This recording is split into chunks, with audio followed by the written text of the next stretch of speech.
Vani ma'am, Yes, it is audible ma'am? Yes ma'am, it is now clear ma'am. Okay. Thank you for your introduction. Good morning everyone. Shall we start this session? Yes ma'am, we can start the session. Okay. I'll share my screen now. Okay.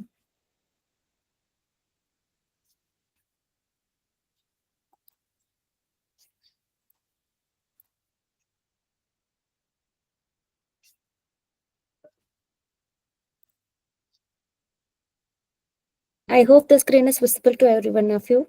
Yes ma'am. Yeah, okay. I'll continue. As the today's session is completely about the lab session of the machine learning. And I hope in the past few days you have learned about the basic things and what are all the different algorithms present in machine learning.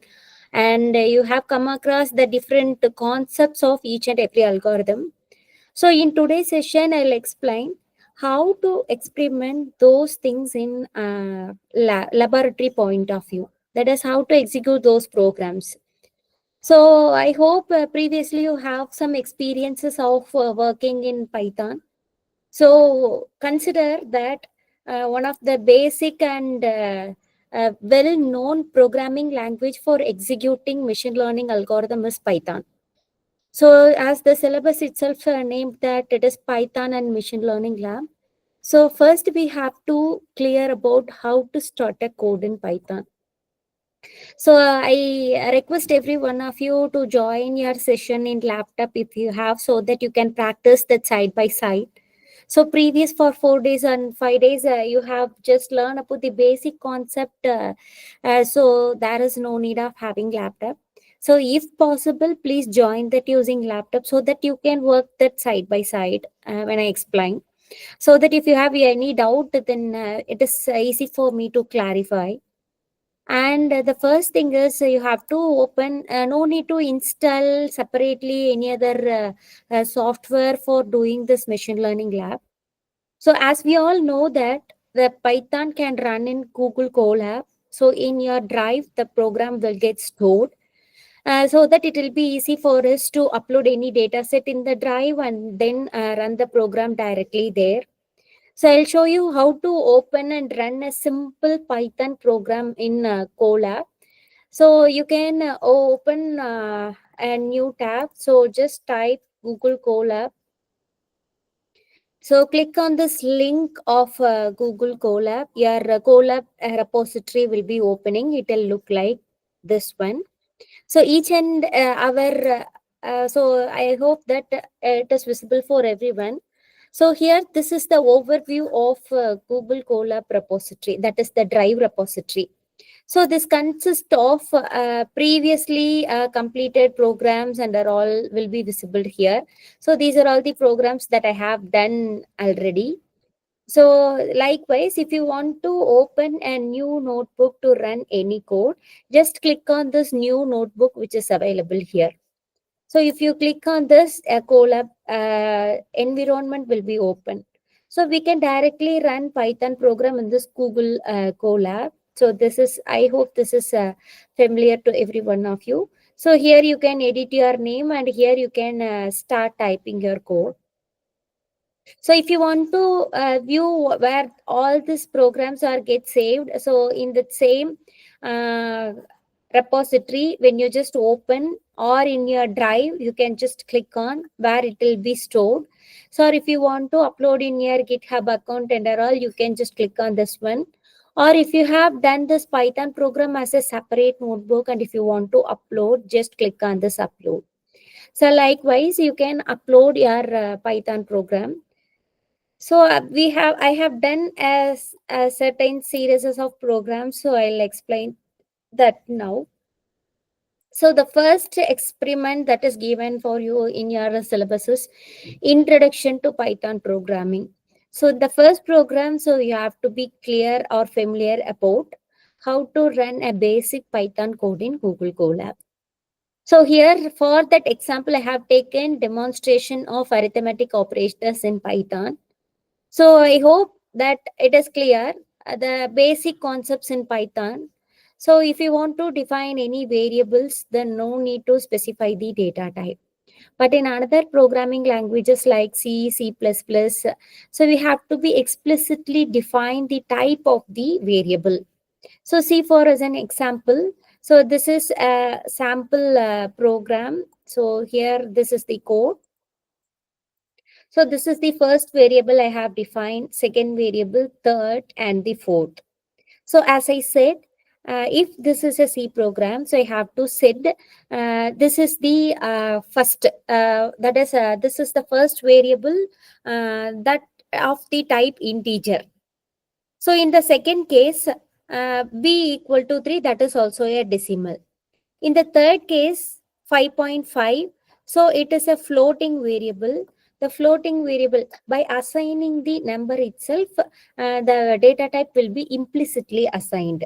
So these two are float variables that will be implicitly assigned. So here, we no need to explicitly define the data types in Python for any variable. If you want to declare array, if you want to declare a certain lists, etc. under all, no need to specify the data type explicitly. That is the first point in basics. So next, if you want to perform addition, subtraction, division and all, so just do the same operations with the basic addition, subtraction, multiplication. For example, if I want to add this two number a plus b, I can add and store it in another variable. This is a variable I have defined. No need to specify the type. Similarly, if I want to add this floating two numbers, I can just specify c plus d, store it in another variable.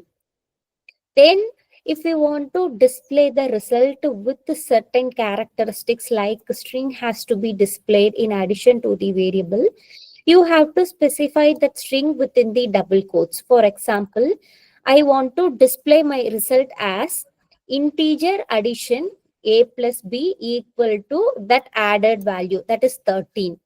If it's so I have to specify that thing within the double quotes. So inside the double quotes, I have to specify this integer addition, and this comma has to be used. And after this comma, what is the variable to be displayed? That is additional int. This is the variable which holds the value of a plus b. So comma is an operator which is used to combine this string as well as this variable. So this is the second point you have to be noted down. So no need to specify the data types explicitly. And the second thing is, if you perform any arithmetic operations, if you want to display the results with certain string characteristics, then you have to use this comma operator to display the string and the variable. Similarly, I can perform the subtraction. The subtraction operator, I can use a minus b and c minus d. If I want to display that with any operator like this, I can directly specify comma, and I can give the string, and I can give my variable, which is having that subtraction result. Similarly, for the float subtraction also, so I can display that variable along with the string with this comma operator. So same wise I have performed multiplication, same wise I have performed division. This is floor division. For floor division, I have to use this double slash. Single slash represent the division and the double slash represent the floor division. And this one is modulus. Modulus is nothing but I have to be specified or take the remainder of the given value. So the remainder of the given value here, division will give you the quotient part, whereas this modulus sign will give you the remainder part. The remainder part will be given using this modulus sign, and this you can get. And then here it is double, that is power, exponentiation. Exponentiation have to be given with this double star. Single star represents, that is multiplication, whereas double star represents, that is a power. If I want to perform the calculation for a power b in C program and all, I have to give the cap symbol, a cap b. Likewise, I have to specify. But here, Instead of that, I can specify double star to perform this exponentiation. So similarly, I have displayed the result with comma as a separator operator. And if you want to perform addition, subtraction, division combinedly in one step, then that is also be possible. So the combined operation, for example, A and B to be added, C and D to be subtracted, and A and B to be taken a modulus. So within this, operations will be performed first, then the result will be multiplied with the second one, and it have to be divided with the third one based on the operator precedence. So likewise, this combined operation can also be performed. So here on running this program, this is this output. So as I specified, so comma operator is given to combine the string and the additional value. So you see list this print statement. The print statement is used for displaying the output. So here the print statement is that integer addition colon a plus b, whatever you are given in this double quotes will be displayed as a string value. No change will be happen to that. So here this will be displayed as it is. Comma is used for combining the string as well as the value. So look at the output. So integer addition colon a plus b. This is what I have given in the double quotes of print statement. So that will be displayed as it is. In addition to that, the added values also be displayed. Similarly, here for subtraction, multiplication, division, and floor division and all. So here what we have performed is we have defined a variables with certain values. Then we are just performing arithmetic operations over that variables and we are just displaying that result. This is the simple Python program that I have performed. So I'll explain. So as I have said, I can open the Google Colab.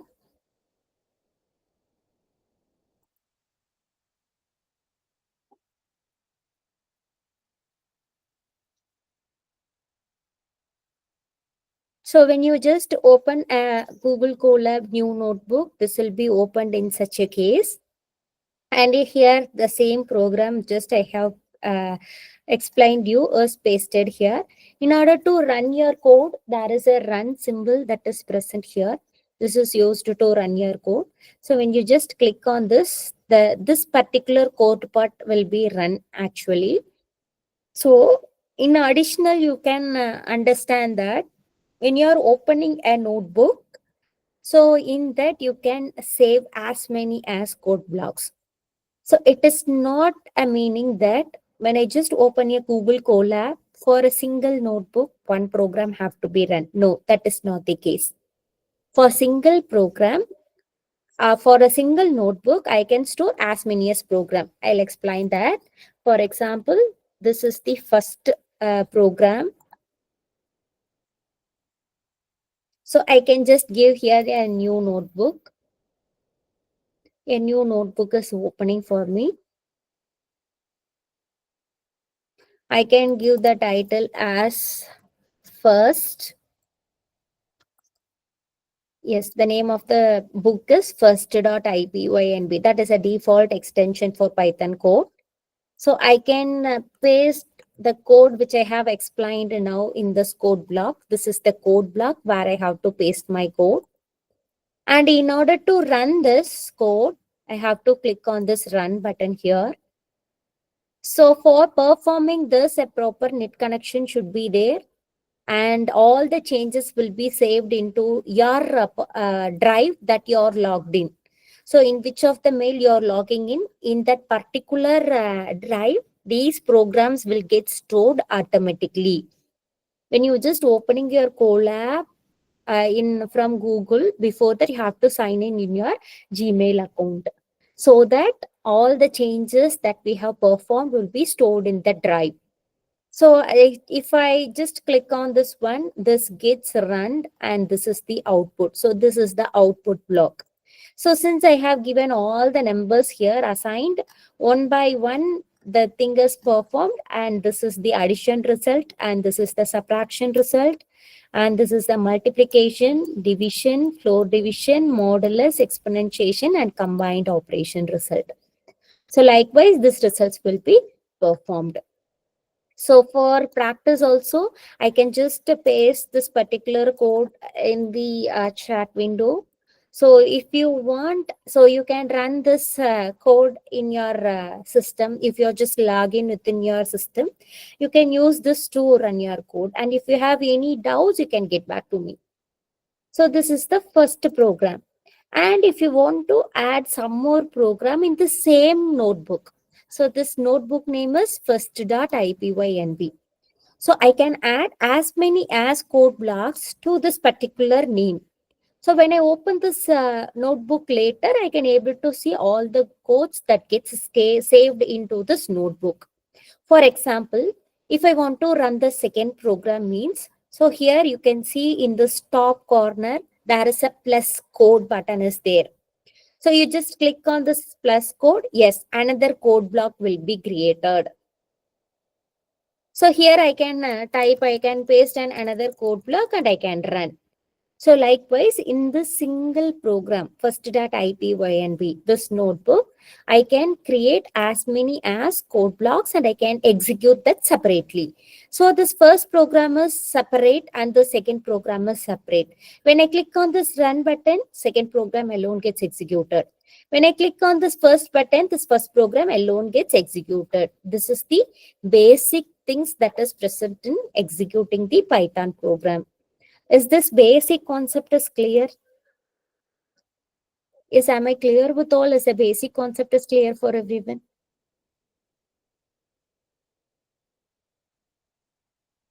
Yes, please respond anyone. Have you all listening? Yes, I am audible to everyone.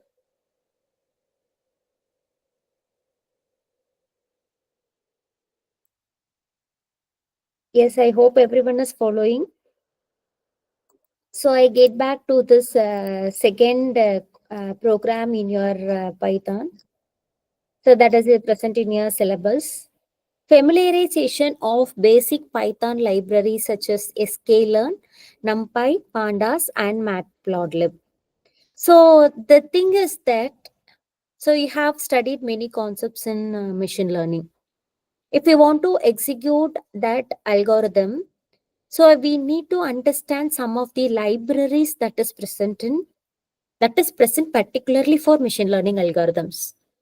So why we have chosen Python is that Python contains n number of predefined libraries. So these predefined libraries are already written by someone and it is stored in Python so that no need to, so in this case, we no need to write the code from scratch. For example, if I want to run any algorithm, just it is enough to just import this library and run this code. For example, in the second case, familiarization of basic Python libraries such as sklearn, NumPy, Pandas, and Matplotlib. So why the second program is given is that this is the basic thing for the execution of any algorithms in machine learning. So first NumPy. What is the purpose of this NumPy is that it is like an array module. So using NumPy, I can create array, I can perform any operations on array, etc.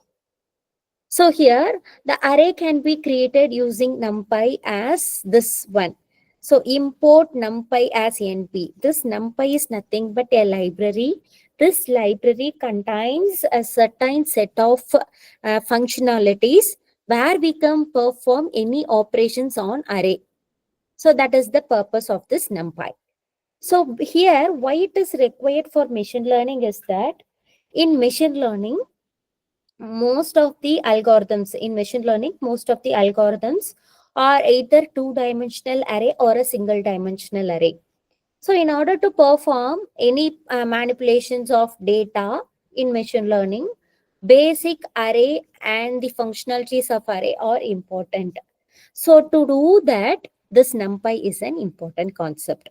So NumPy is the library that is mainly required for performing any array concepts. So here, how to create an array? So in basic programming languages and all, we have to get n from user. We have to get one by one array elements from user, and we have to formulate. So here the array creation in Python is very simple. So see here, array equal to NP. This NP is nothing but, so if this NP is not used, each and every time I have to use numpy dot array. So numpy dot mean. So typing the full character seems time taking. So in order to avoid that, you can import any library and you can store that one with the name NP.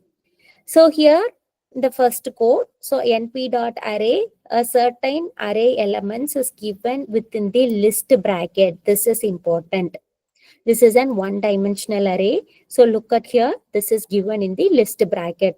List bracket is generally used for the creation of arrays in Python. This list bracket is nothing but the square bracket. So this np.array is a function. So the outer bracket is a function bracket. So it is a function.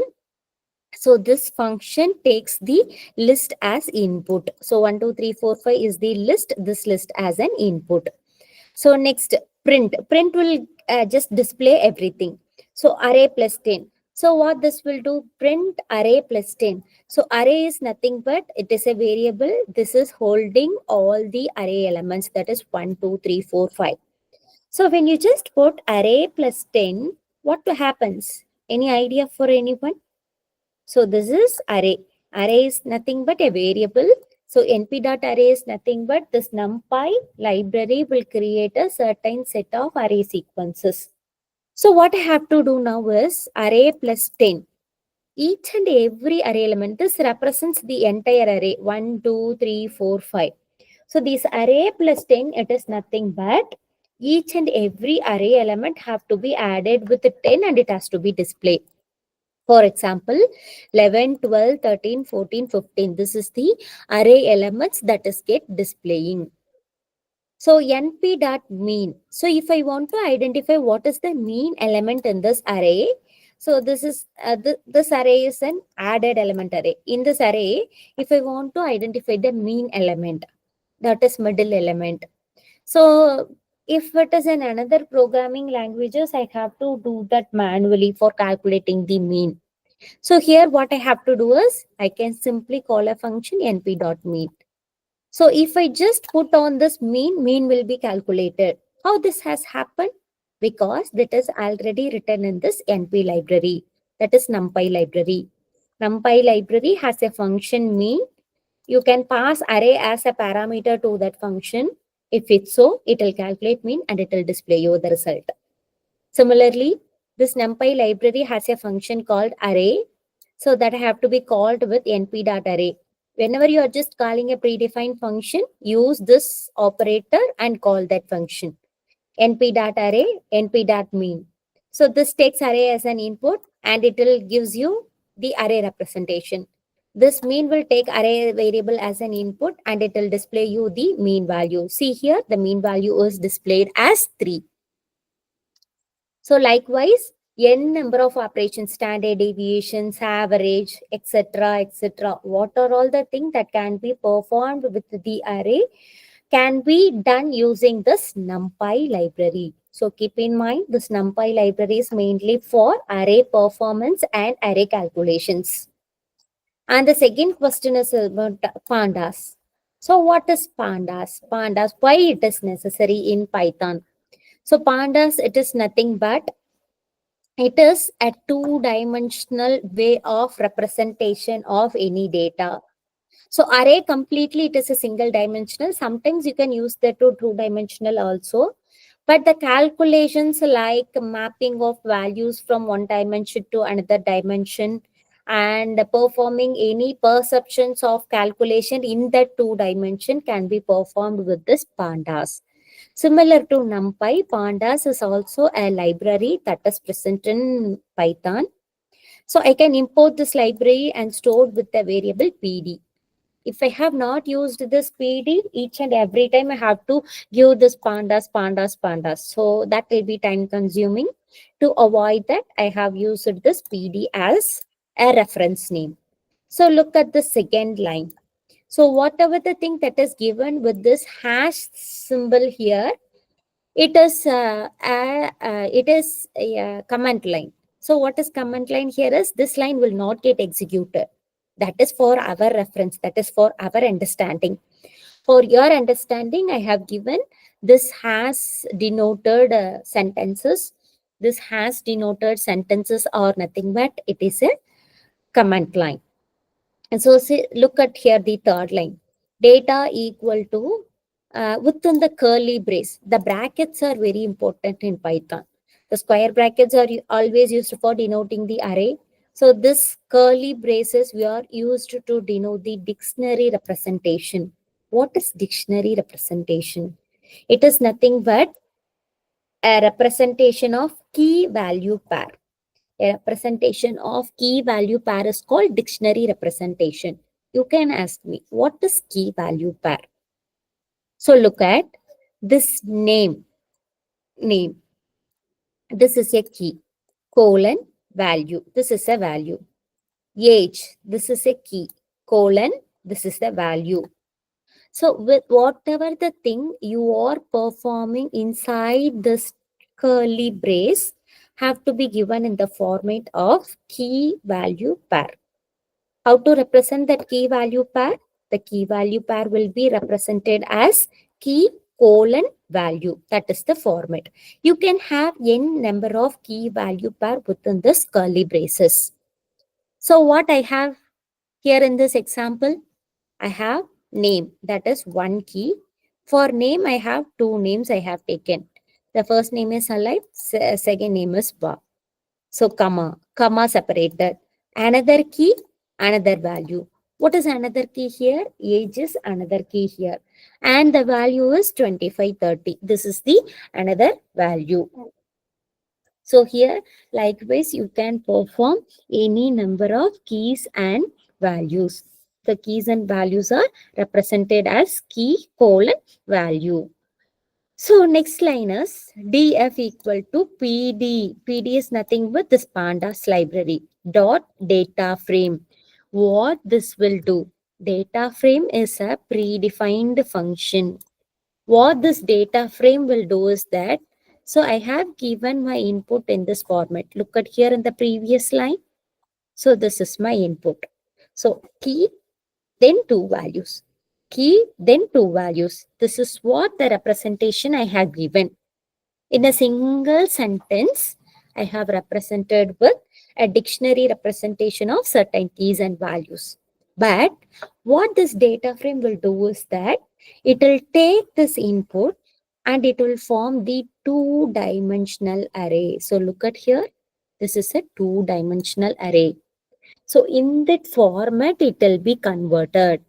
So here in this format, it will be converted. For example, the first format name will be given as a name and the second thing is age. These are all the two key values that will be taken as a column name here. Name, age, that is a column. What are all the things that is present for name? Alice, Bob, two values. So Alice, Bob, two values. What are the things that is given for age? 25, 30. So this 25, 30 will be taken for representing the age. So this two-dimensional representation from the given dictionary format is done by this data frame function. So I hope everyone is clear. This data frame is a predefined function that is written in the pandas library. What it will do? It will take any dictionary as an input. What is dictionary?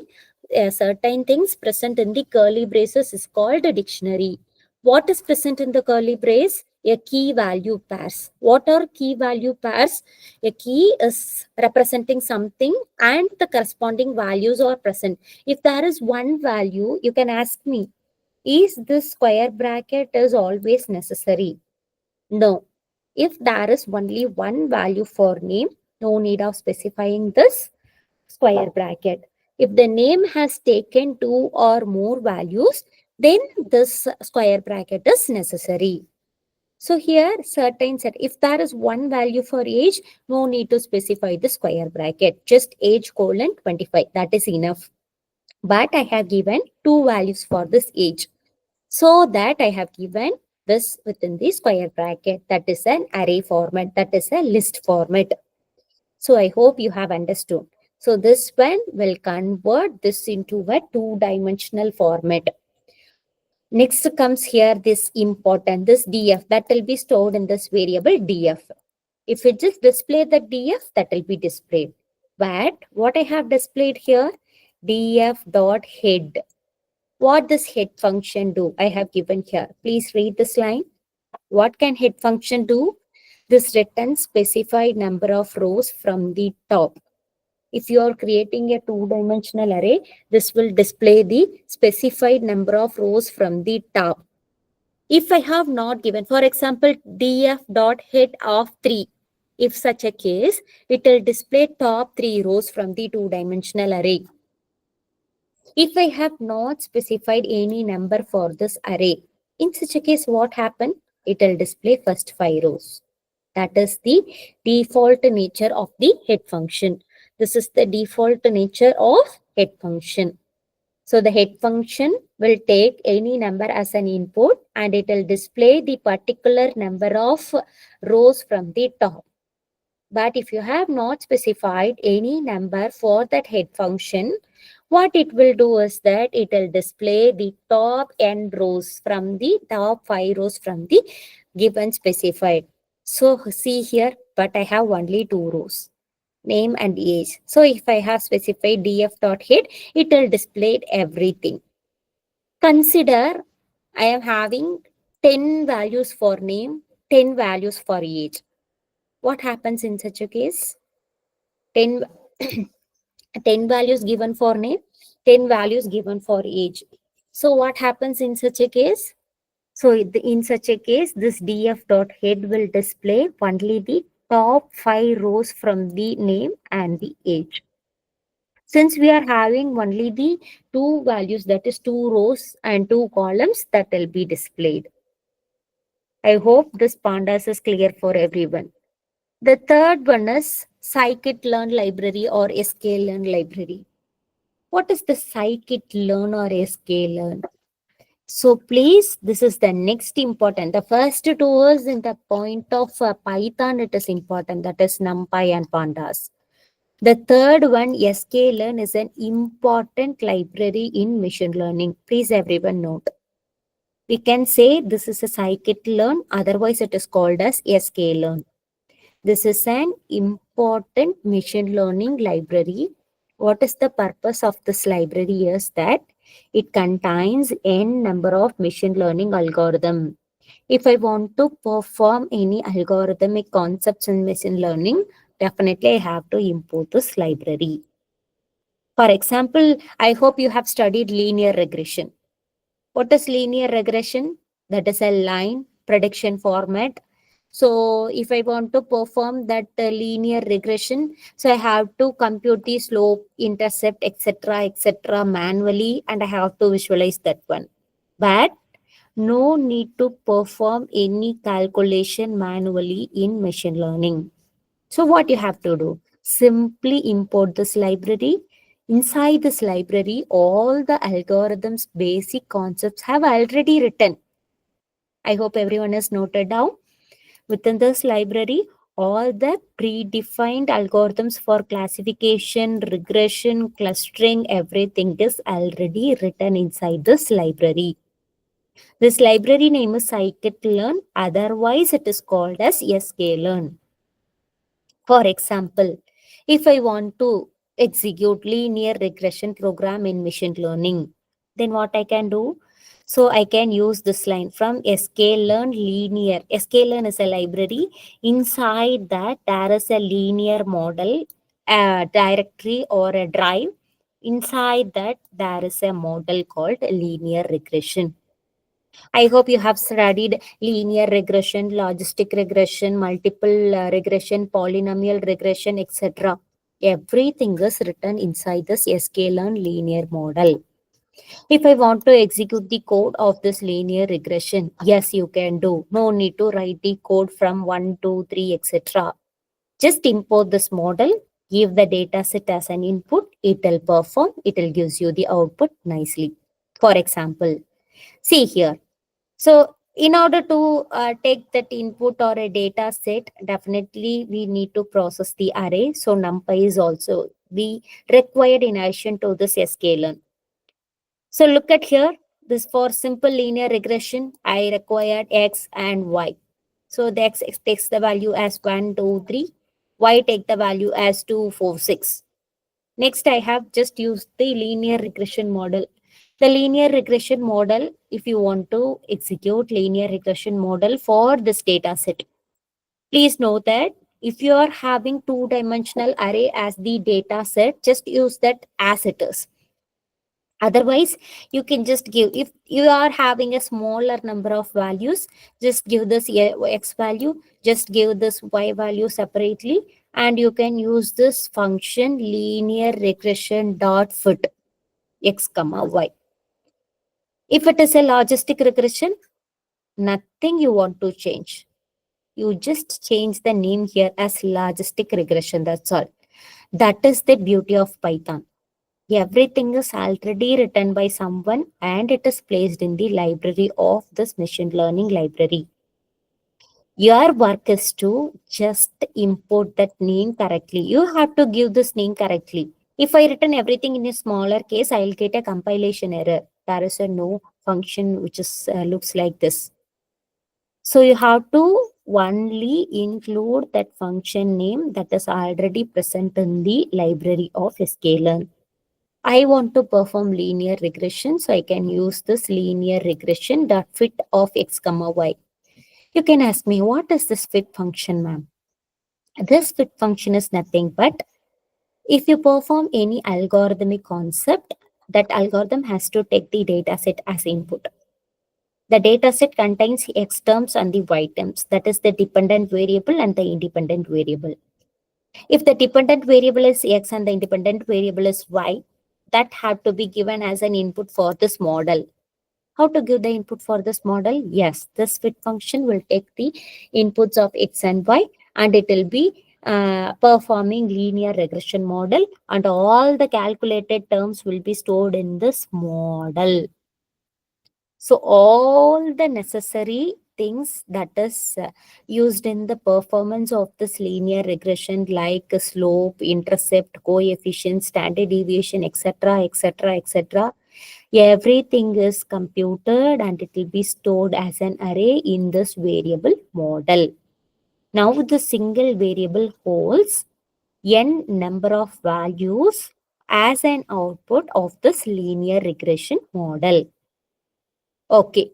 In that, I want to display two of the thing. For example, I want to display what is coefficient. I want to display what is intercept of this linear regression model. So I hope this you have studied in your theory session. If not, please recall that one. Linear regression model calculates slope, intercept, coefficient, etc., etc. for performing that linear regression type. So if that linear regression models coefficient and intercept, if you want to display, you can use this variable. Yes, I can use that variable model dot coefficient, model dot intercept. Likewise, I can give. So you can see the output here. Coefficient is displayed, intercept is displayed. For this given two-dimensional array value, linear regression model is performed and it is displaying this coefficient and it is displaying the intercept. So this is the third thing. So this is the basic concepts. You have to be strong in that. Then only we can perform any algorithm. So performing algorithm in Python is very simple because everything is already written in the library. The concept that required here is how to use that library effectively, how to give the function name correctly which is present inside the library. That is important. And the last one is matplotlib. First, we have studied what is the basic arrays. Next, we have studied how to create a data frame like this data frame, otherwise called as data set. Third thing is What is the purpose of sklearn in machine learning? How it is efficient? How it is applicable for the different algorithm? And the last one is matplotlib. In the second experiment, the last thing that is important for experiencing is matplotlib. What is matplotlib is? It is a library that is mainly used for visualization. For example, what you can understand from linear regression, something that is present as x-axis and y-axis, a line will be there. Around that line, there are certain points will be there. That is called linear regression. How I can say that is a linear regression? Yes, that is the visualization of linear regression algorithm. Please note that all the algorithms in machine learning requires a visualization. I hope it is clear for everyone. All the algorithms in machine learning requires visualization. This is very important concept. Based on this visualization only. So while you are writing a paper and all, you might have been known that there is a graphical representation present in each and every algorithm. Accuracy, precision, recall, error, etc. How those are specialized, how those are represented. Can I draw that using a paint? No, that is not drawn separately. That is performed in the coding itself. So here this visualization, I have given you a certain types of visualization. This is a line plot. Look at, this is a line plot. Look at, this is a bar chart. Look at, this is a scatter plot. So there will be a sine wave like functions, etc., etc. and all. How to execute those things? What is the basic? Very simple Python code. First, let me explain what is line plot. So in order to perform a plot like this structure, look at this diagram first. What are all the things that is necessary for this visualization?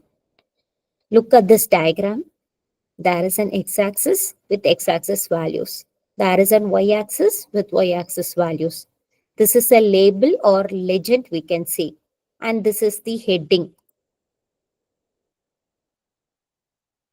These are all the basic things in visualization. For any diagram, these are all important. What are all that? X-axis, x-axis value, y-axis value, and the heading, and this is legend. These things are very important for any representation. How to do this line plot? And for this x, y, this y, likewise I can plot a line will be coming. How to do this one? Look at the code.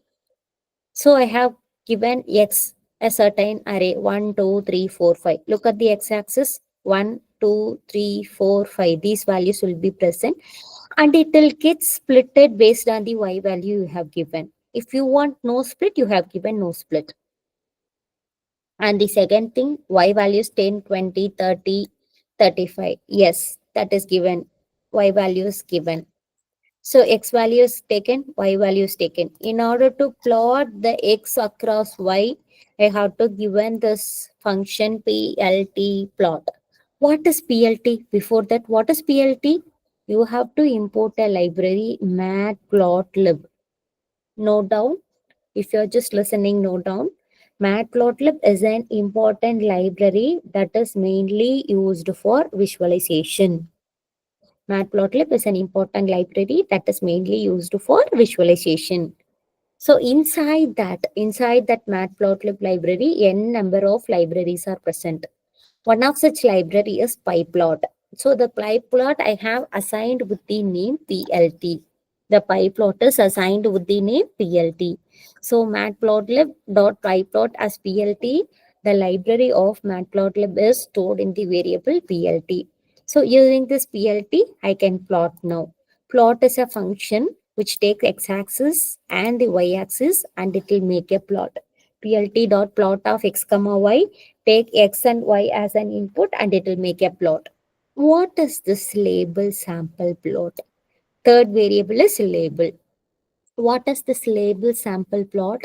The label is nothing but you can see in this diagram, what about this particular line? If you want to explain what about this particular line is for, you can use this line that is a label input for plot. Then you have to say what is this value, what is this value here. So in order to represent that, I have to give the input for X label, Y label. X label is what have to be defined for this X axis. Y label is what have to be defined for Y axis. That is given using X label, Y label. And PLT dot title. What this will do? For this graph, what title you want to give. So that is given using PLT dot title. And PLT dot legend is nothing but you have given some label here. Yes, you have given for this XY plot, you have given one label named sample plot. If you want to display that label, you have to use this legend. So legend is for displaying this label. Title is for this one. X label, Y label is for this one. This legend is for this one. So likewise, you have to say. So if you have completed everything, your final thing is plt.show. Plt.show, what it will do? It will display all the necessary things that you have specified for the graph, and it will display the output. The same thing here for bar chart. So this is bar chart. What are all the things necessary for bar chart? So this is X label, this is Y label, no legend and title are there. Okay, it is not an issue. Then each and everything or bar chart represented, and something is written here, and one arrow and some other thing is written here. How to define a structure like this? So in order to define x-axis with certain set of names, yes, those names are displayed here. Similarly, y-axis with certain set of names, yes, those things are displayed here. Then X label, Y label. If you want to specify the font size to be different, you can include the font size. In previous example, I have just defined X label, Y label, no font size and all, no, not a problem. Next, I have shown you that one text is displayed here in this place in the green color. How to specify this one? This is X3, Y7. In that position, display the string student mark. The font size for that one is 18. The color of that one is green. So that is displayed here. If you want to include font size, font color, and the text color and the position, you can give that one for anything. If you have not given this font size, color, etc. and all, the default font size, the default name will be, default color will be applied. This is X label and this is Y label.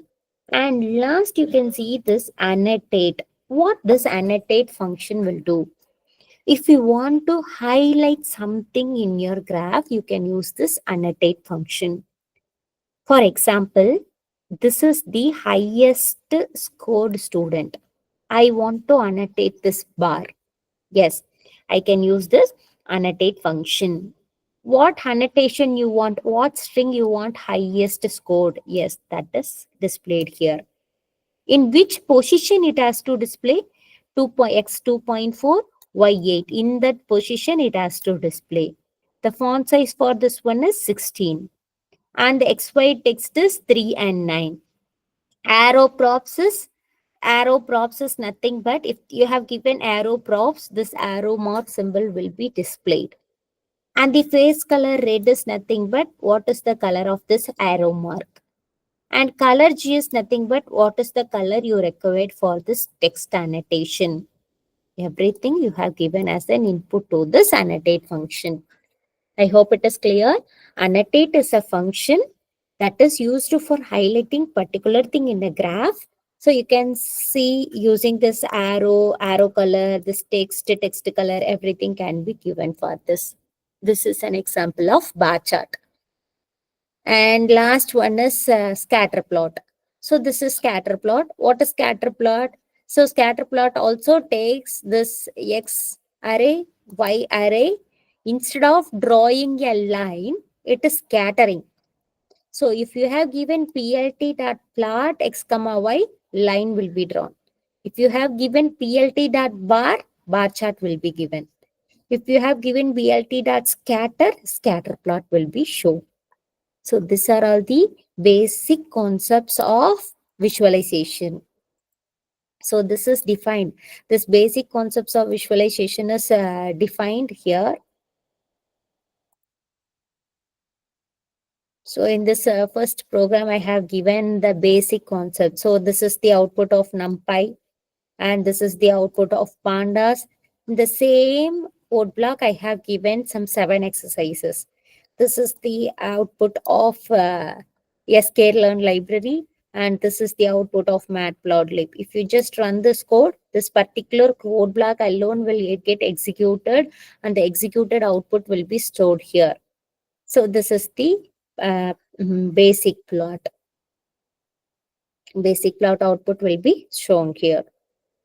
So I'll give you this code. If you want, you just experience at least this bar chart.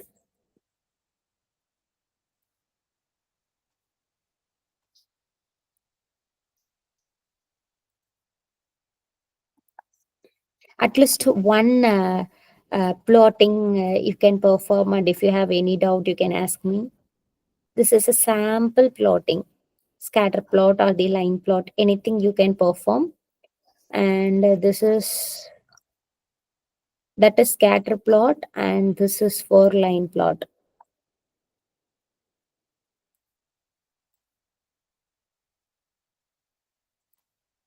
Just execute this from your side.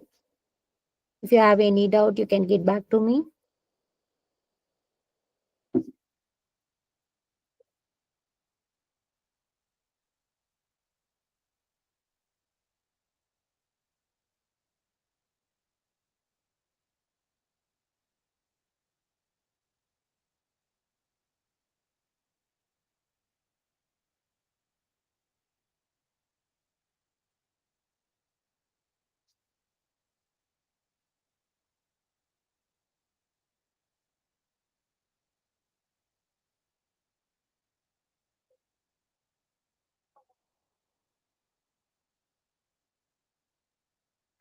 Yes, I hope you are all following. And if you have any doubt at this point, you can ask me. Bar chart code. Yes, I'll give you the bar chart code.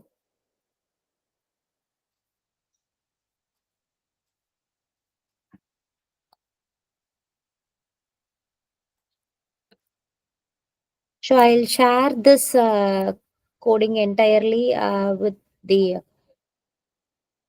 organizer later. You can use that one as a single document. This is for now experimenting.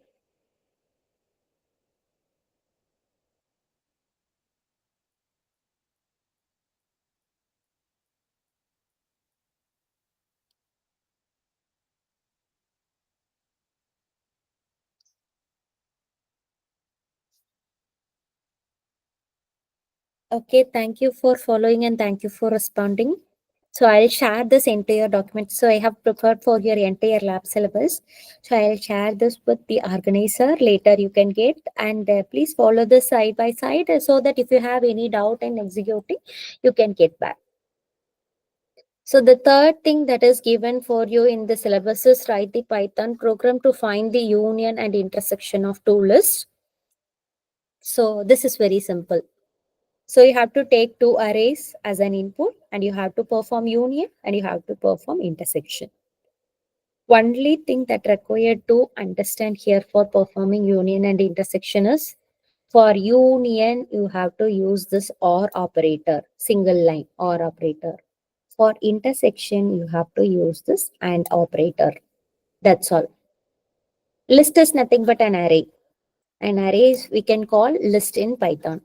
So another thing, one more thing. So if any important thing that to be noted in this program is available, I'll be given as a statement before the code start. So these three things I have to, it is important to remember. But the first one is set list.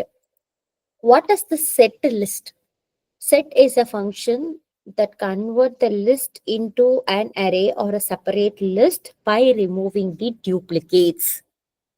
So why it is necessary is that generally in Python, if you are performing union or an intersection, the duplicate should be removed. So to perform that, I have to use the set. So before performing union and intersection, I have to perform set of list 1, set of list 2, so that duplicates will get removed. That is a default thing. No, if you want all the duplicates to be retained, then don't give this set function. If you want that duplicates to be retained, then don't give the set function. Just perform list 1 or operator list 2, list 1 and operator list 2. Likewise, you can perform. That is of your choice. So look at here. This is the list 1 and this is the list 2. So for union, I have stored it in a variable list of set list 1 or operator set of list 2. What it will do is that it will remove duplicates from list 1. It will remove duplicates from list 2. And it will be combining both the list using this operator. That's all. Similarly for intersection. List is a function that take two lists as an input, perform union or intersection. Set of list 1, set of list 2. Remove duplicates from first list, remove duplicates from second list, and both are combined using this intersection. Yes, I want to display the result. First, I am just displaying what is first list. Next, I am displaying what is second list. Then I want to display the union result. Then I want to display the intersection result. Yes, I have performed. This is my first list. This is my second list. And this is my union output. This is my intersection output. So look at here in this union output. So look at here. This is my first list. 1, 2, 3, 4, 5. This is my second list. 4, 5, 6, 7, 8. But look at it in the union. If the duplicates have to be retained, what will be the output? 1, 2, 3, 4, 5. Again 4, 5, 6, 7, 8. But because 4, 5 is replicated here. So here in this output, performing union, this will be taken for only once. Since this array doesn't have any duplicates element, performing this set of list 1 is meaningless here.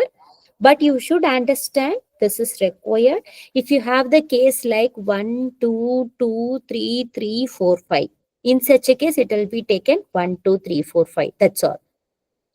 And what is the intersection part? 4 and 5 are intersected. So 4, 5 will be displayed in an intersection. This is a simple code for performing that is a union and intersection of two lists. I'll give you this code. You just parallelly try this one.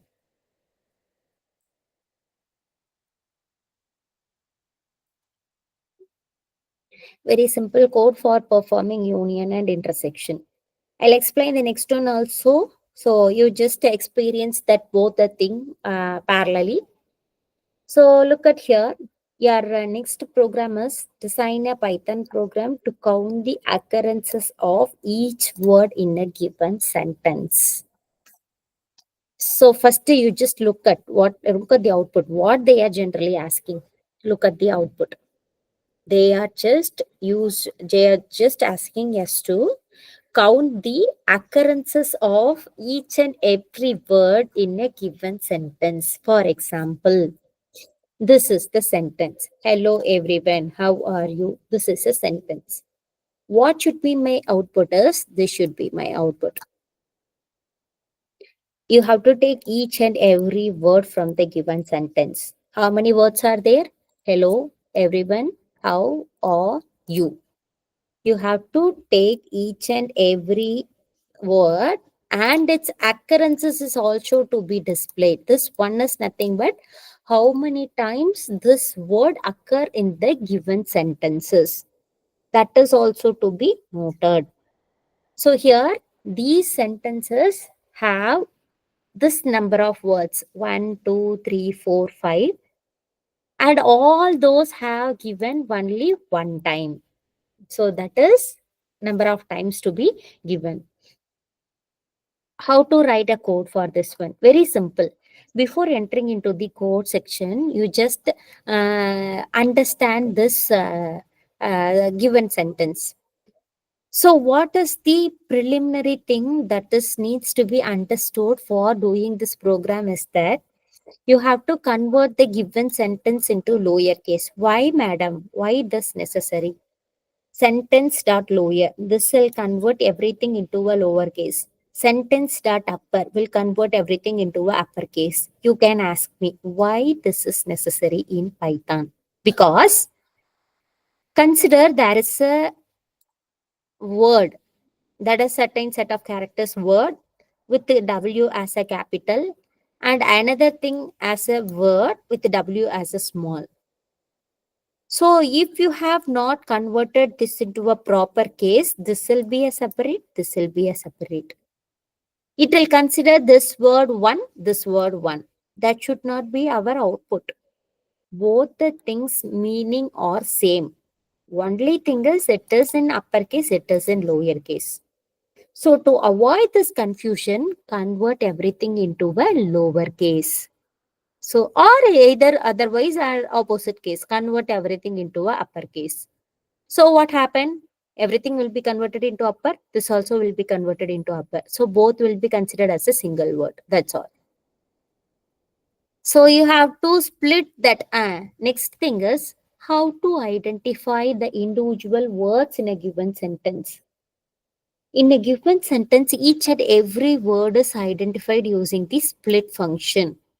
How it can understood? This is a word, this is a second word, this is a third word.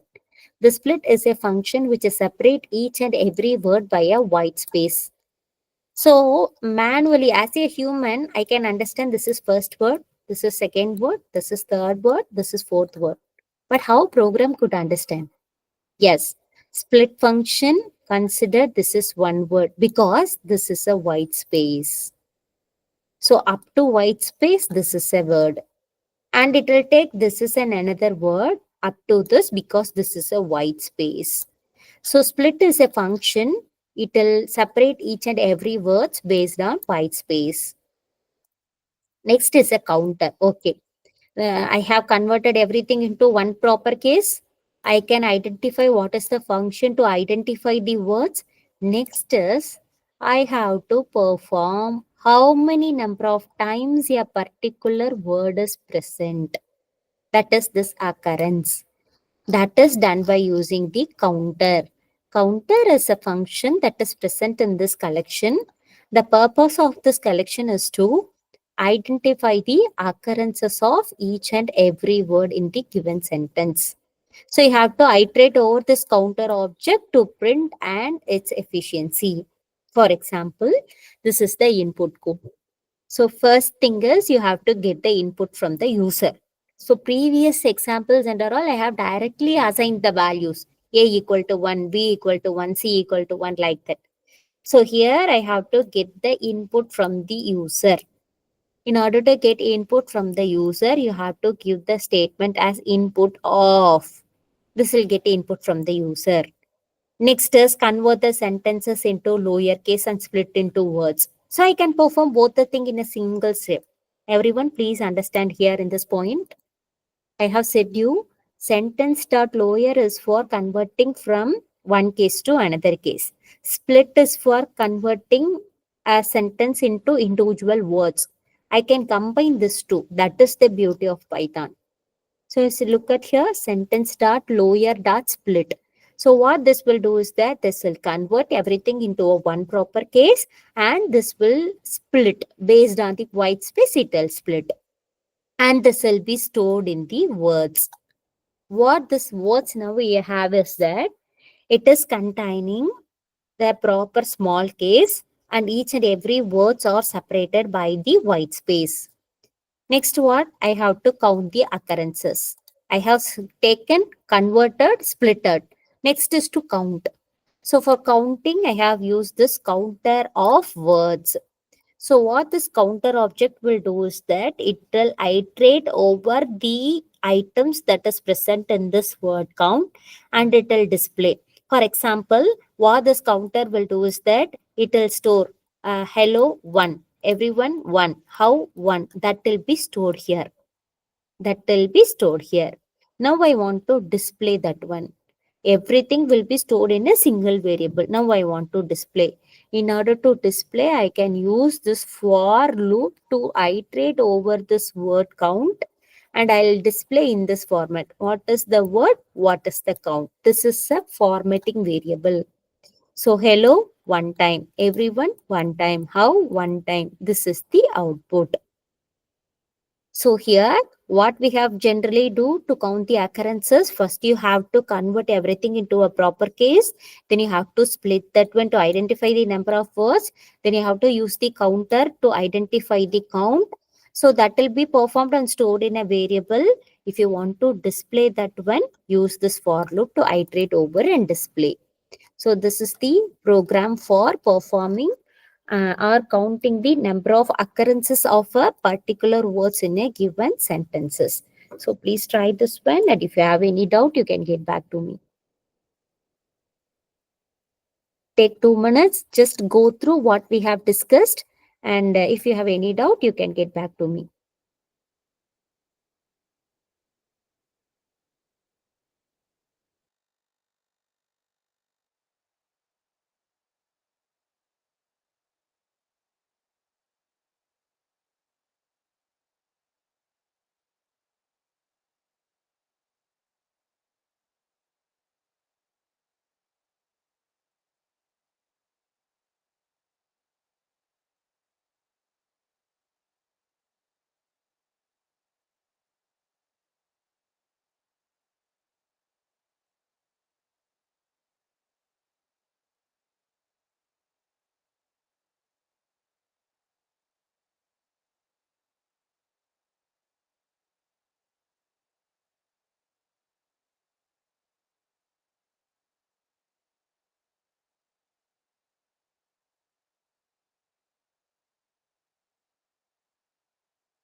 So that error is nothing but after this for, give one indentation. Since I have pasted as it is here, that indentation you cannot able to visualize. So look at here. So look at here. Those are asking for indentation error. Please look at this for loop here. So for statement, one indentation. So in Python, everything. In C program and all, we will be giving this brackets. But here, no brackets and all. We have to give this indentation space, one tab space. This print statement should be one tab space away from the for statement. Please give that one. Your error will be okay. Is this the problem solved for everyone?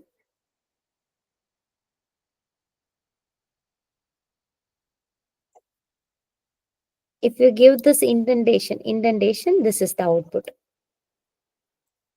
So that is what you get, this indentation error.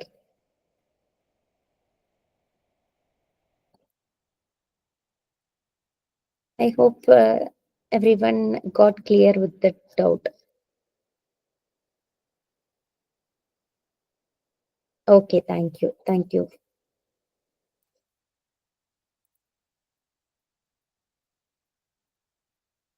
So next is multiplication. Next program that is given is multiplication of two matrices. This is simple. This is for also a basic understanding of Python program. That indentation you have to give for this if and for. So look at here, this for, everything is one indented. Instead of giving brackets, we have to give this indentation. So since I have directly copied and pasted there, that indentation you have to be look out carefully. So here the multiplication. What is the basic concepts behind multiplication? I hope it is clear. So if you want to multiply two matrices, so look at here, I'll show you the output. So this is the input matrix. Input matrix is of type 2 cross 3. And this is the first matrix 2 cross 3. This is the second matrix 3 cross 2. So what is the basic logic for performing multiplication is that the first matrix column should be equal to the second matrix row. The first matrix column should be equal to the second matrix row. That is the basic criteria or the functionality. If it not, for in this case, 2 cross 3. So first matrix column is 3. Second thing is 3 cross 2. So 3, 3, both are equal.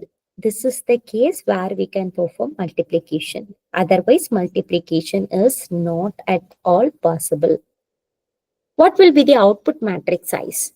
The row of first matrix and the column of second matrix. Row of first matrix is 2. Column of second matrix is 2. So output will be 2 cross 2. Yes, output is 2 cross 2. Resultant matrix is 2 cross 2. So this is the way we have to specify the matrix and its multiplication. So in order to do that, when I have assigned matrix 1 directly, I have assigned matrix 2 directly.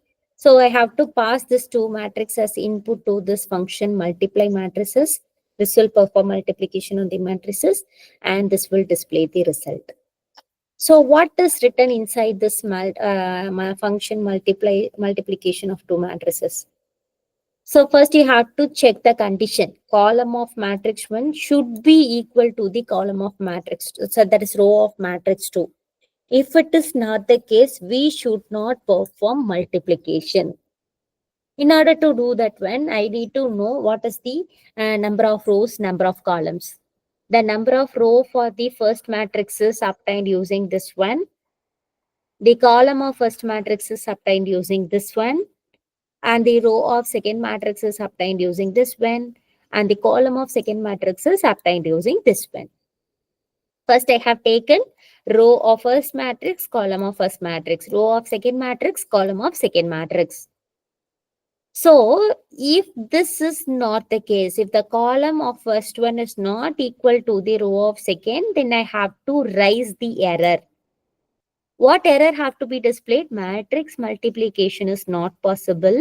Number of columns in matrix 1 must be equal to rows in matrix 2. Yes, this should be the output. Yes. Okay, that is fine. That condition is satisfied. Then what I have to do? I have to perform matrix multiplication. I'll perform multiplication and I have to be stored it in a final resultant matrix. So this resultant matrix is initially assigned with all zeros. Later I can assign some values. So I have to take the row wise of column matrix, that is this one. How to perform multiplication? So 1 into 7 plus 2 into 9 plus 3 into 11, that should be added. 1 into 8 plus 2 into 10 plus 3 into 12, that should be added. That is given as the second value. Likewise, the second one, 4 into 7 plus 5 into 9 plus 6 into 11, added. Next is 4 into 8, 5 into 10, 6 into 12. That should be added and specified as the second value. So what the resultant matrix is are of type 2 cross 2. So this is the matrix multiplication output. So I can take this matrix multiplication output. So look at here. This is the output result. So I can give you a code from here. Let me see whether this indentation is retained or not.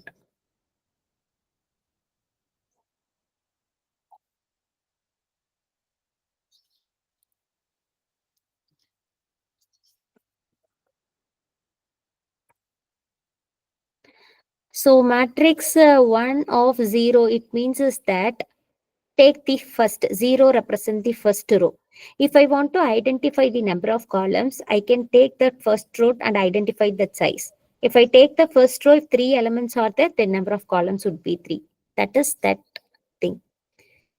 So here this indentation is preferred. For example, this is the function. These are all one indented space.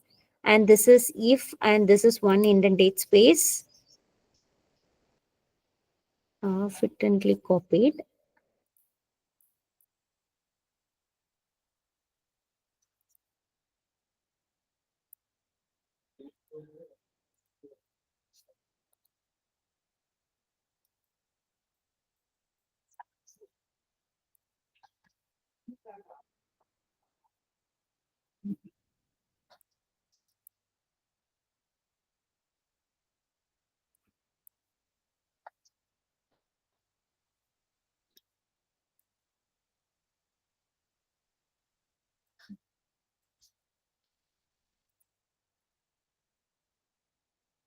To stop at half, so I'll be sharing this entire code later.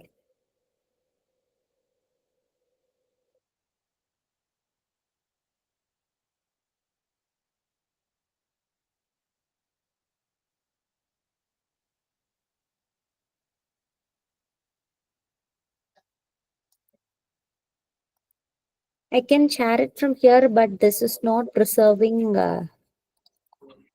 indentation. That is what the problem in copying from PDF document.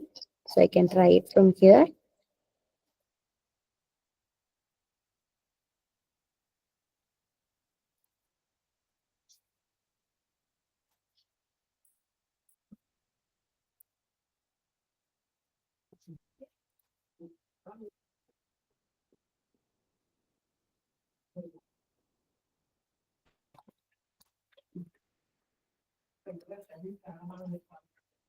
Since it takes larger number of lines, this got stuck here. So I'll share the documents from that you can just practice. So I'll move to the next program. So which is similar to that of identifying the occurrences of each and every words. This program is similar to that of previous case. There we have to get the sentence as an input and we have to identify the occurrences of each and every word. This is a Python program to find the most frequent word in a text file. So understand the question? I have to take a text file. I have to convert everything into a words. And most frequent words I have to identify. Top most frequent words. For example, in order to do that one, so the question is clear for everyone. I have to take the text file. Text file contains some sentences. Convert everything into a word first. Split that word next. Identify the occurrences of each words.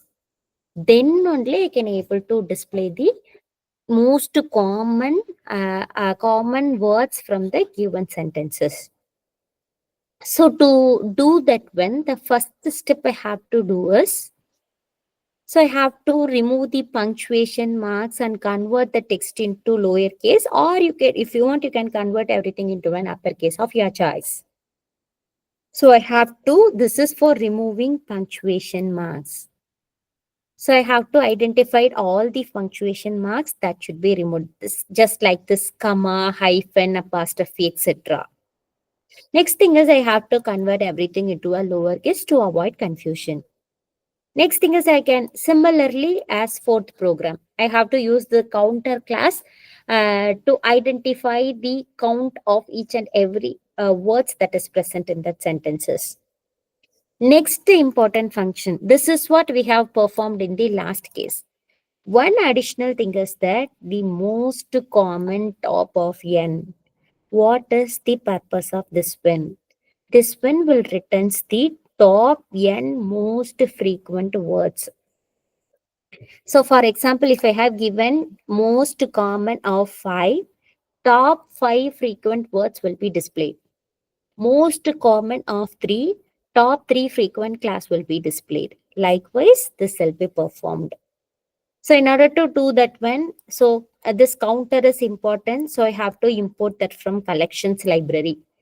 From collections import counter. So collection is a library. Inside that there is a function called counter. I need to import. This is for removing punctuation marks under all. This library is important. So first thing here is the given question is I have to count the occurrences from the text file. So first what I have to do, I have to get what is the file from the user. What is the text file from the user. Then how many top occurrences of word I want to display. That is the input to this function. Def is a function which is used for defining a function. This is the function name. Find most frequent words is a function name. This function takes the parameter file path. So this file path will be where my file is located. That path I have to specify. And how many top occurrences of the words I want to display. Look at the output, you will be clear. So what is the file I want to give as an input? Sample.txt. I have given all the contents in the text file sample.txt. So the sample.txt will be given as an input. So next what it will do, it will identify the how many top occurrences I have given the value as 3, which means top 3 occurrences of the words will be displayed. What are all that? Sample 3 times occurred, is 2 times occurred, this 2 times occurred. This top 3 occurrences of the words are displaying. So the explanation of the code is here. So I have to take the file, open the file in read mode. So here try and the exception is given. If the file is not able to open, this exception will be thrown out. So here I have to take the file path. I have to open that file path in a read mode. Read mode is nothing but I have to access the content of that file. So read mode, I have to open the file. Then file.read will read all the content and it will be stored in this text. Next, what I have to do, I have to remove the punctuation marks and are all from this text. All the content will be read and it will be stored in a single variable text. So now this text.lower will convert everything, will remove punctuation, convert everything into a lowercase. Next thing is that will be stored in this words. Next thing is I have to identify how many number of times a particular word is present inside the file. Then only I can able to understand the top occurrences of the word. I hope everyone is clear. First, I have to identify what are all the words that is present, how many number of words are present. If I can able to identify this particular case, then only I can able to identify the top occurrence. So in this sentence, this counter will gives me for each and every word what are all its occurrences. Then I have to identify most common words. So the word count dot most common word of top n. Top n value is given as 5. If I want, I can change. So if the value is given, that will be override. So top n words will be identified and it will be written to the main function. So in main function, the top 5 will be written. If you have given us 3, the top 3 will be written as an input. So here this will get the file path and this will identify the file path and this will give what is the default value. If I have given the value as 3, 3 will be written. If I have not given any value, 5 words will be written. Top 5 occurrences will be written. And that will be written from the function and that will be displayed it here. So one thing you have to be noted here is, so here, in order to perform this thing, so we have to insert a file here. So how to, what the file that is needed? So that is a sample.txt. How to upload a file here? So see here. So in this left pane, you just click on this. You'll be having this folder symbol like this. Just click on this folder symbol. So if you want to upload any file to this program, that you can save it in your system. For example, I have the sample.txt here in this desktop. This is the sample.txt. This is a sample text file. So sample file with some contents. This is the file I want to give as an input, but that is present in my desktop. How this path have to be given executing the Colab? You can either directly give the path like C colon, etc., etc. If you have a root permission or an administrator permission, you can follow that one. If you are not having administrator permission, one simple thing, this is a code. For this code, I want to give the file as an input. If I run this code, look at here what happens. Enter the path to the text file. For example,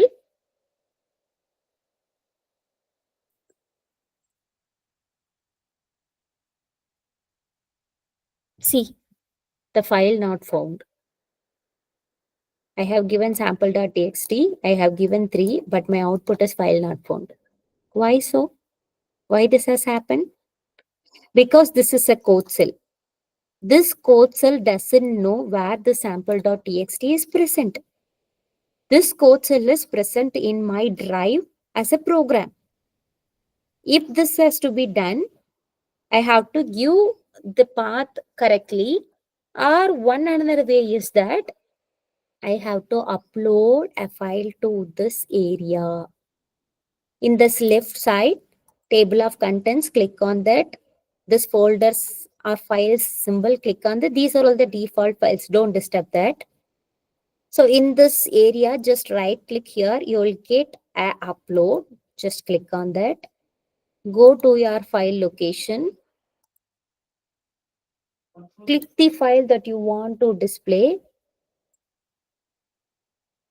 Just give. You can now see sample.txt here. I hope it is understandable to everyone. So previously I got an error, file not found. Why? Because this code cell doesn't know where my file is present. How to upload a file? This will be the case for everyone. When you're just opening your Colab, this is the appearance. Just click on this 3 dots. Click on this file symbol. In this area, right click, you will get upload. Just click on that upload. You can upload as many as files that you want. For example, data, this I want to upload. Click on this one, that will get uploaded here. Now I can able to see this files here. Now again, I'll run this code. Yes, enter the path to the file. Sample.txt. How many occurrences of the words I want to see? Top, how many occurrences? 3 occurrences. So now see, this is the output. Previously, it was error because this code doesn't able to find the sample.txt. So you have to change your permission, administrator permission, and all. You have to give this one as an input. To avoid that situation, what I can do is that I can just specify the file directly to this area. This area. how to upload, don't click this and all. So in order to upload a file, just click on this file symbol. You can see this empty area here. Right click on that. You will get an option for upload. You can upload as many as file to this code block. So that all this code block will refer to the file that is uploaded here. I hope it is clear for everyone. So now I got the output. Now I got the output. So in the sample text file, the top occurrences is sample. Next occurrences are this and is. So this is the output.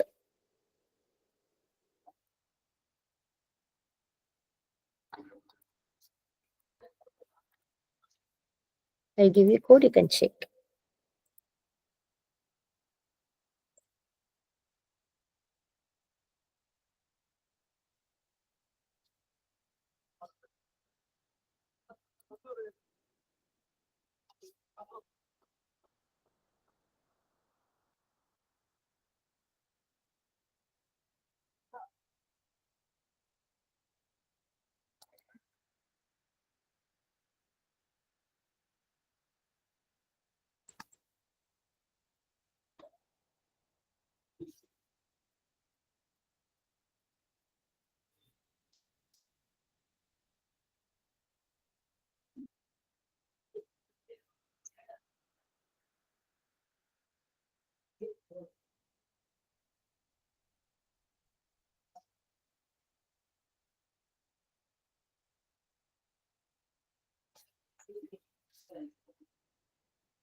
So one more program we can see, and remaining things we can see in the next session.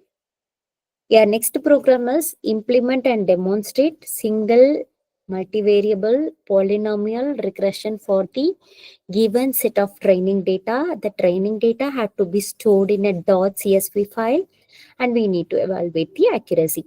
From 7 up to last experiment, everything is based on that is, you just import this sklearn and you have to import that model name. You just run. Very simple. From 7 to 15, the code list seems to be somewhat some 10 lines and all. But the concept is very simple. Based on the requirement, you just change the name of algorithm. That's all. For example, but I request every one of you to come for next session, just recalling linear regression, SVM, decision tree, naive Bayes, k-means, KNN, PCA. These things you have already studied in the theory session in previous days. Just to recall once and come back here while coming for next session. So here, just I want to experience the linear regression. I hope this one is clear.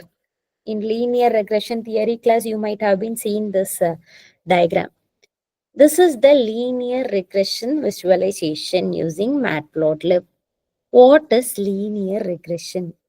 A simple linear regression is nothing but, so this is the actual, this scattered dot is nothing but actual value. This line is nothing but, from the data set, I'll create a model, make that model to learn, make that model to predict on its own. This is my predicted value. How close this actual value to the predicted value is this representation. In linear regression and all, the important concept is how we are visualizing the data. So, based on how our model, you have to create your model. You have to make your model to learn on its own based on the data set you are given. Before that, you have to know what is data set. Data set, it is nothing but, it is a CSV file or an Excel file. This is one variable, this is another variable, and this is the target variable. If x1 is 1, y1 is 2, y should be 5. If x1 is 2, y x2 is 4, y should be 9. This is the target variable. If you are giving this to as input, this should be our output. If you are giving this as input, this should be our output. Likewise, you have to make your model to learn on its own based on this data. You have to give this one as an input to your model so that it learns by itself. There will not be any trick to learn this thing. Your model should not mug up all this value. No.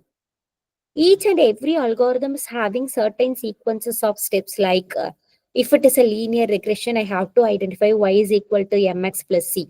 Using that, it has to learn. If you are given x as an input, it will calculate y based on mx plus c.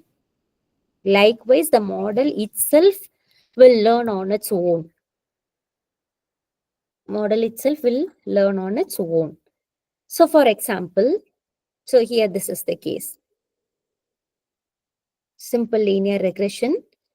So this dots under all normal plotting of this x based on y. So this line is nothing but based on the formula the model itself have predicted. So in this, I can able to know how close my prediction is to this actual value. If it is nearer to this line, I can say that yes, we are correctly predicted. Our model is correctly predicted. Accuracy is very nearer. Yes, accuracy is very nearer. So you can see this R square under all, it is 99%. 99%. What it means? These are all accurately predicted. So what to do with that? Do I need to calculate the formula for computing y equal to mx plus c? Then I have to calculate slope, intercept. Then I have to plot the line? No. No need to write the code from scratch. Then what else I can do? You can just import this sklearn library. sklearn. Just import this sklearn alone. Or if you want a particular set of things for training, testing, linear regression, or if you want to compute this mean square error or square error, import that one separately from the sklearn library. No need to write the code from scratch. Instead, everything can be imported from sklearn. That's what I have said previously. sklearn is a library which contains everything already written. Just import and use wherever it is required. The first thing is I have to load my CSV file. Enter the path to your CSV file. You have to load your data set like this. You have to save with the extension .csv and you have that to be imported to your code area. So in my code area, I have uploaded data.csv. You know how to upload this file. Just click on this upload data.csv will be uploaded. You just give the path for that one and you have to read this one, convert that into a data frame, just display whether you have read that correctly. Correct data set we are reading, just displaying that one. Yes, data set hit. I'm just displaying. I have n number of values in my data set, but only top 5 rows will be displayed because of df.head. Head will display top 5 rows. So 0 to 4 it is displaying. Next thing is I have to split the data set into training and testing. So here it is an independent variable and dependent variable. For linear regression, one column and one target column is enough. So first one is a independent variable. It is a target variable. So I have said I can set either x1 or x2 as my input variable. So in my code, I have set x1 as my independent variable, y is my target variable. I can take this x1 to one variable. I can take this y to another variable. Next thing is train test split. What is train test split? Size 0.2. What it implies is that this is the entire data set. 0.2 is nothing but 20% I have to be taken for testing, 80% I have to be taken for training. That's all. So in this 15, 80% will be taken for training and 20% will be taken for testing. So that I have given. Next thing is I have to say what model have to be run for this import linear regression. If you just give the word linear regression, the model will be imported and it will be performed. And I have to give the input of this training value to this model. So now what happened? This prediction will happen. Next, this prediction will happen. Next, in order to visualization, what are all the things you want to display? For example, I want to display this mean square error. I want to display this R square. I want to display the accuracy. All those formula you can specify directly because that is present in the library. Then in order to make a graph like this, you have to give this visualization. Scatter plot is for testing variable, that is the actual, and this red line plot is for prediction variable, that is your prediction. I hope that is clear. Actual is the scatter plot and this red line is your prediction. You have to make the prediction and plt.plot will give you a line and plt.scatter will give you a scatter plot. Actual variables are given with the scatter and the predicted variables are given with the line. You just give that one and finally plt.show will show this output. This is the linear regression code. So linear regression is also executed here. This is the simple linear regression. In addition to this, we have to give multiple linear regression and polynomial regression and all that we will experienced in the afternoon session. I hope what we have discussed so far is clear to every one of you. If you have any doubt, you can get back to me. So one request from all of you is that please go through what is linear regression, naive Bayes, decision tree, have a glimpse so that it will be very easy. If you just take a simple algorithm first, then only that model name alone differs. Everything, the coding is simple. And thank you for your patient listening and thank you for your interaction. Thank you all.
Can we leave?